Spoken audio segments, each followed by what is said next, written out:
since 1990. I love what I do, and I'm fortunate in that, because otherwise it would be just a whole lot of work. And the passion does help fuel me every day and keep me committed and keep me focused. And I do think that helps me do my job in the best way possible. First of all, when in doubt, let logic dictate. The proposal should be well organized. All of this will be obvious to you. Even so, it's worth restating.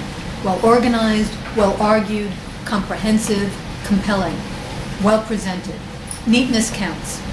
If possible, it should leave no question unanswered about what the final manuscript will contain, so the editor will be able to appreciate the work with complete enthusiasm and confidence and take it on by sharing it with his or her colleagues in the same way. It's helpful to remember that editors turn down a good majority of what comes their way, even the agented material. The percentage is 99%. And pretty much for me, I do turn down the majority of comes my way. Obviously, I have to say yes to something. That's what my lifeline is based on.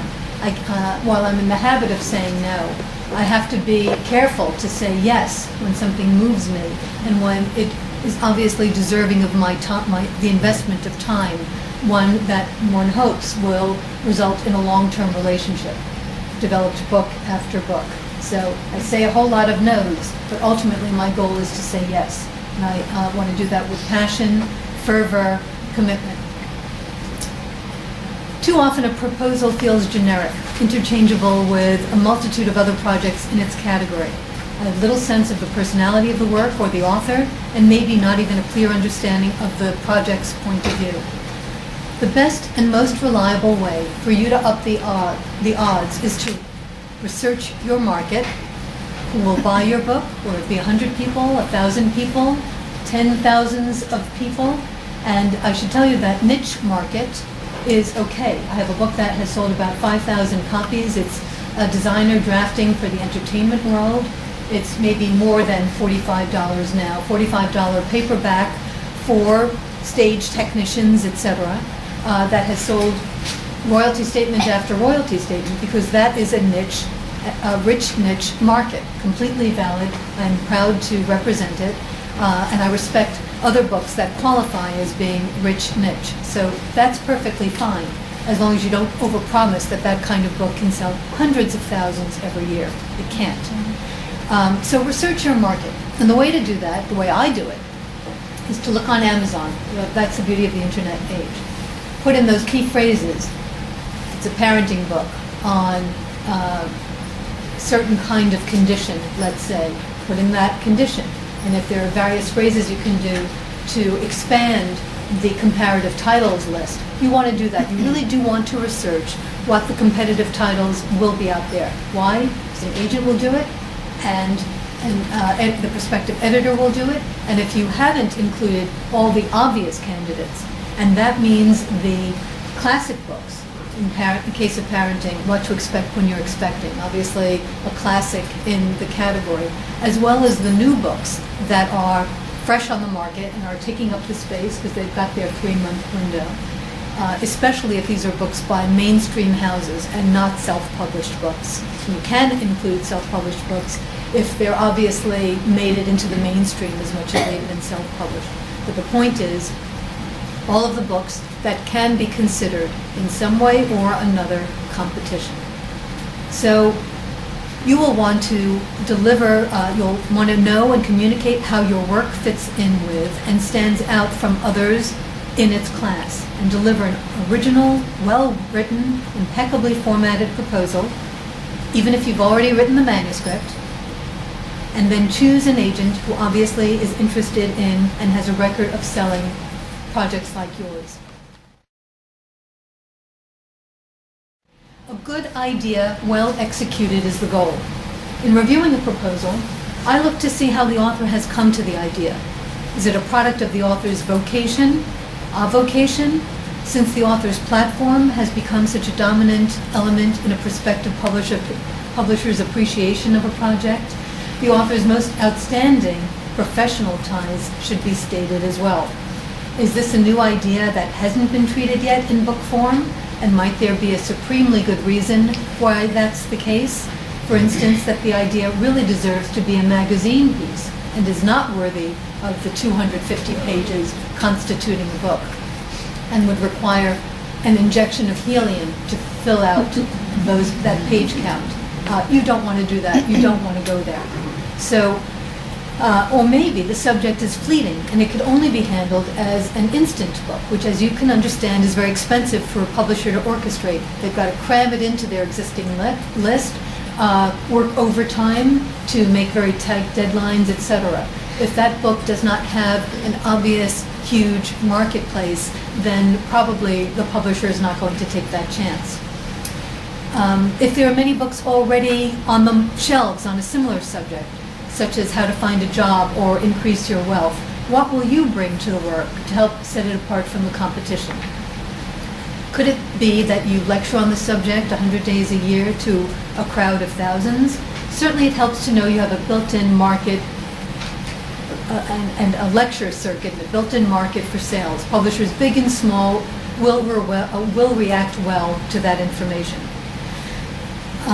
Look on, and for those writing memoirs, this format applies as well, although in most cases, and especially for first-time authors, I would recommend that the author complete the manuscript in order to have the advantage of reflecting on the material, reevaluating, reframing, and then ultimately pitching me what is that refined work based on your full body of knowledge of what that work almost was and now really will be. The pitching is the final vision you have for the book. And sending me the best possible work. Now, the proposal format. Each section should begin on a new page. The margins, and remember, this is for the traditional manuscript if you're submitting via regular mail. Much is done electronically today, but the format still applies. So it should be double-spaced. The pages should be numbered consecutively. So each section should not begin with page 1. For hard copy versions, obviously type on 8.5 by 11 white standard bond paper, not bound in spiral. The standard font is Times New Roman, 12-point font, really for readability. I find sans serif harder to read in bulk. So it's about readability. It's not about jazzy. It's about readability. The title page, which includes the title and the author's name. The author's contact information is either on the lower right or the lower left, later including the agent's name. The cover page is followed by the proposal's table of contents page, which lists all sections included in the proposal with their respective page numbers. Remember, I said proposal's table of contents, not to be mistaken for the book's table of contents. This is followed by the overview. The overview is the part of the proposal that the agent or editor will be reading pretty much first. And it should create a context within which the editor should review the material to come, or the proposal that follows, making a case for both the book and the author, who is responding in some unique way to a definite need in the marketplace. So you've got to argue the case for the book. You have to prove to me that this book is worth banking on. It will need to convince the editor that the project has a reason for being. Outline the social context that makes this book likely to attract a market. Even if it's a niche market, as I said before, niche can be rich, completely provable in the marketplace, completely appropriate to think about as writers.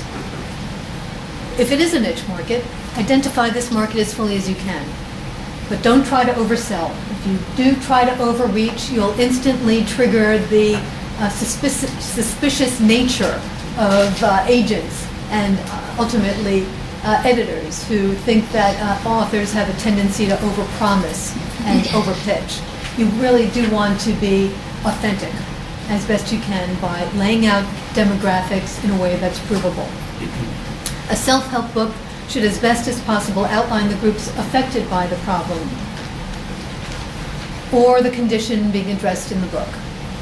The organizations that are linked to the problem, especially if they're organizations you have ties to, and the numbers of people involved. Note how long it will take you to complete the work from the signing of the contract. And while some books on proposal writing ask you to quote a figure about what your expenses will be, I discourage that, because if you quote, let's say, $1,500 for postage, then why should they pay you a $15,000 advance? So I don't think that's information that the publisher needs to be privy to. Obviously, if it's a book that is permissions centric, and you're going to have to clear a lot of permissions, and it will be very expensive, an educated reader, otherwise known as an agent or the alternate publisher, will understand that. And if they're still interested in it, they will, I have to hope, make a bid that will cover all of those understood expenses. About the author. In one page, name the things that qualify you to write this book. Include professional and, as applicable, personal experience, prior publications, qualifications, and history as a public speaker. Include anything that must apply, but don't add. This should be written in prose, not resume format. The next section is competition. What is the competition for your work, both real and perceived? And before you've even started to write, as I said, you've looked on Amazon, gone into your local bookstore to understand the competition. Maybe that competition's already on your shelves because you're an expert and need that as your information bank every day. But you do want to be clear about what the real competition is. I am sometimes approached by authors who swear there's absolutely nothing like their book on the market.